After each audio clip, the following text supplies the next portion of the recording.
भजे विशेषसुन्दरं समस्तपापखण्डनं स्वभक्तचित्तरञ्जनं सदैव राममद्वयम्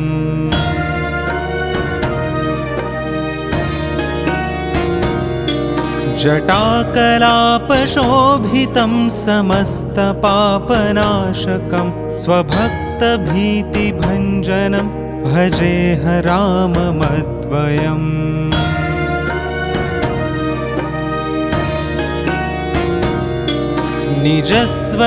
निजस्वरूपबोधकं कृपाकरं भवापहं समं शिवं निरञ्जनं भजेह राममद्वयम्